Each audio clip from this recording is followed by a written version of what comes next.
So you've all pretty much done this experiment. So this is Charles's law, and as we discussed, there are three things that affect gases: pressure, volume, and temperature.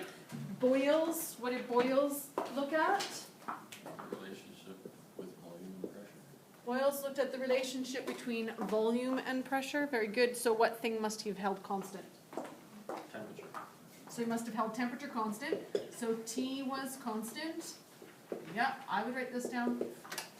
And pressure and volume were, how are they related? If pressure goes down. Inversely proportional to. Inversely proportional to. Because as one increases, the other decreases. That's what inversely proportional means. One increases, the other decreases.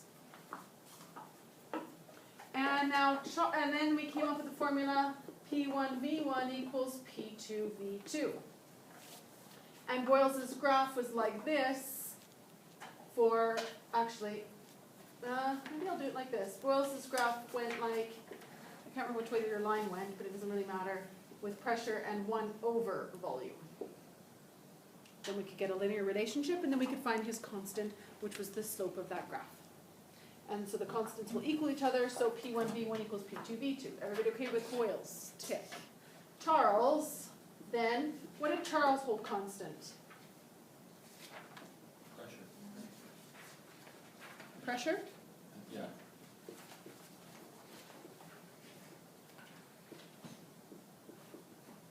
And then he looked at which two variables? Volume and temperature, right?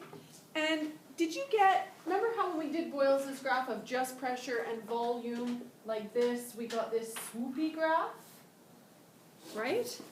Did we get a swoopy graph, an exponential graph that's called, or did we get a linear straight line graph right away? Right away. So did we have to take the inverse in order to get a straight line? Oh, so they must not be inversely proportional then, right? They must be directly proportional, because I immediately got a graph. So volume and pressure, no, pardon me, volume and temperature are directly proportional. Because when you did your graph, which did you put on your y-axis?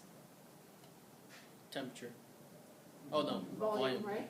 Temperature, you get a straight line immediately, not getting the straight line with the inverse. Everybody okay with that? Okay, and then part of the conclusion, oh, first of all, you got different slopes, correct? Different slopes.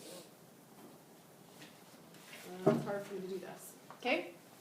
So you got different slopes for each pressure. When you hold the pressure constant, it has the same slope. So I get a K value. When I have a different pressure, I get a different K value. When I have a different pressure, I get a different K value. But as long as my pressure is held constant, I do have a K value. Everybody okay with that? But the pressure has to be held constant in order for that to happen. It asks you to calculate that constant, which I'm sure you did. And you could see the constant is the same for each pressure, but different for pressures. And it would be, irregardless of what gas I used on this line, I would still get the same slope. Irregardless of what gas I used on that line, I would still get the same slope. But as soon as I change the pressure, yeah, I get a different slope. Make sense? Okay. So the conclusion asks, at what point do all of those slopes intersect? At what point is the temperature 0 volume? Right? Because at these numbers here, that's now 0. Now think, a balloon. I have a balloon. It has a certain number of moles in it. I blew, and it has like, let's say, 6 moles inside. So bouncing around 6 times 6.02 times 723 circles bouncing around my balloon. Okay? I warm it up. Particles are now moving faster, right? What happens to the balloon? Because they are hitting the sides of my container even more. They expand, right? So here's my balloon. I've done this before you already. What makes the pressure, what makes the balloon push out is the force as those bang against the sides of the wall. That's what keeps it from, that's what keeps it shape. Is the hitting of the molecules on the outside of the wall. So the faster they're going, the more they hit, the faster the force. So the pressure should increase. But I'm allowing the volume to move and keeping the pressure constant. So the balloon will expand. Everybody okay with that? I put the balloon in a freezer, and the balloon should contract. And all those 6 moles get just a little closer to each other. They hit the walls of the container with less force, allowing the container to then, which is a balloon, to then decrease in size, because they're just not pushing it out with as much force anymore. Okay, they're moving slower. So these molecules are then hitting with less force, and the balloon then shrinks in size, but I still have my 6, they're just closer together. Everybody get it? Okay. So at what temperature then does my balloon shrink to a 0 volume? That doesn't even make sense, does it? I can imagine 1 liter, half a liter, quarter of a liter, eighth of a liter, 16th of a liter, 1/32 of a liter, but I can't imagine 0 liters in a balloon. It means you don't have a balloon, right? So it's like a hypothetical situation, not a real situation. So you'll notice that they intersect at this temperature of negative, 200. well, if you're that good, if your graph is that good, it would That's be not that good, but that's right. negative 273.15 degrees Celsius. Oh, Not really, oh, but if you had 100 different experiments of 100 different pressures, all of the lines intersecting would fall here. Okay?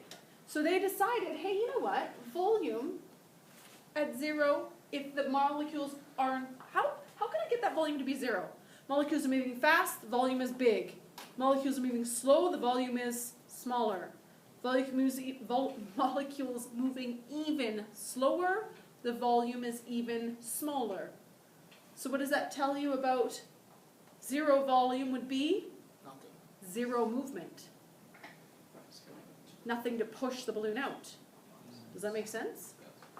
So this is called absolute 0, and it's where there is no molecular movement. You know how you were told in junior high that the molecules are always vibrating? Yeah. Right? Molecules are always vibrating. Well, at some point, if you cool it right down to nothing, the molecules would stop vibrating, and life would cease to exist. So this is completely theoretical. Scientists try harder and harder to get closer and closer to absolute 0 so we can look at what's happening. We've got very close, I think, minus 270. Like, it's amazing how close we've got, but we haven't got to 0 Kelvin. So Fahrenheit, which was the first scale that was initially came up, that scientists decided on, was based on ethanol. So 0 Fahrenheit, 0 degrees Fahrenheit, is where ethanol freezes. And ethanol is like your, drinking alcohol. It's a solvent in a lot of things as well. So they just like your solvent in your windscreen wiper fluid and, sort of ethylene glycol. Anyway, so they based it on ethanol. And then scientists went, who cares about ethanol? Let's base it on water. Because water is essential to everything in life. Water is the solvent in most things. So let's not do ethanol anymore. Let's do water. And when does water freeze? 0 Celsius. Right, 0 degrees Celsius. So the Celsius scale was born. And they're like, hey, let's base everything on water. And then somebody went, actually, its temperature is not about ethanol and it's not about water. It's about how fast these particles are moving. The faster they move, the hotter it is. The colder they move, the cooler it is. And so why are we measuring it on anything? Why not measure it on kinetic energy? And so 0 K, or Kelvin, equals 0 movement. That makes sense. You don't have a negative value then, because you can't have negative movement. Okay? And that equals negative 273.15 degrees Celsius. Okay? So that means that 0 degrees Celsius must be positive 273.15 degrees Celsius, or Kelvin. And 10 degrees Celsius would be how much Kelvin? 283.15 Kelvin. Add 10. 25 degrees Celsius would be 290. 90 something. Come on, you guys. 3 and 5 make 8.15 Kelvin. This value is in your data booklet. Okay? I find it a little bit useless. It's in your data booklet on like the second page or something. I find it's not useless, but I don't wish they gave it to you this way, so it's right here on page 3. I just wish they had given you this one, because you kind of almost have to go, right, subtract 25 from this, and then you can work with that number, and you can use it to do all your relationships. It's a bit, whatever. Anyway, they've given you this, you then have to convert to that, and then add your 293 every time, 273. You with me? Jane, I've not seen you engage with your pen very much. We just talked about that at the beginning. I wrote a lot. Good. It's just full of stuff. It's full of stuff. You have 25 degrees Celsius equals 293.15. Do you have that is in your data booklet? Yeah. Oh, see, this is why I pass the final exams. Not really, I pass them because I write them. But you should write it too. Come on, guys, write, because you won't remember in June. You won't even remember next week. You won't even remember tomorrow. Remember, I was 0. Where's your relationship? 0 equals. Come on, you guys. Because you know what's coming up? Well, that too. And a unit exam in this on the other side of Easter break. But, Will this be on our quiz on Thursday as well? yep, because you'll have time to practice it. So, I forgot to do this. I just rubbed out. So what did we decide Charles's law was? We said that pressure and, Boyle's law, pressure was inversely proportional to volume. Charles's law said that volume was directly proportional to temperature. This converted into P1V1 equals P2V2. This is going to convert into V over T equals V2 over T2. Okay? So if they're inversely proportional, they are multiplied, and if they are directly proportional, they are divided. Move it over to the same side of it, right? Move that over to the same side, I'd have to multiply both sides by V. Move this over to the same side, I'd have to divide both sides by T.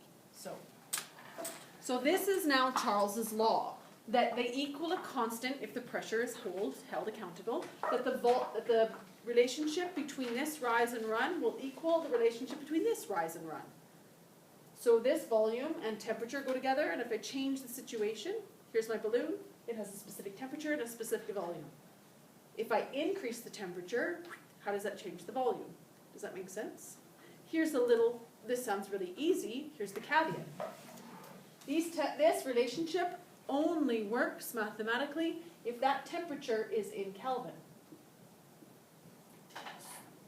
Not Kelvin. But of course, because we use thermometers, they're measured in degrees Celsius. And so what do you need to do? Convert. But it's a good thing you just wrote down the conversion.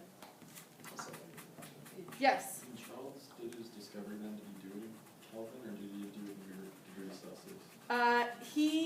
It doesn't actually matter if you're graphing it, as you could see, right? And that's how he discovered Kelvin, is graphically like that. But in order to do that relationship, he would have had to. Yeah. Happy days, everybody? So you got to convert first, then you can plug it in, and then you can answer the question whatever they need to. If they ask you for temperature, what is the temperature of this gas? You will find it in Kelvin, right? Your answer is going to be in Kelvin. If they ask you in degrees Celsius, you then need to find your answer in Kelvin and then convert to degrees Celsius. You cannot just jump to the chase and think your unit analysis works. It doesn't work because of the addition, we don't get them to cancel out. Okie dokie. Okay, you guys can finish your lab and then begin on this whenever you're ready.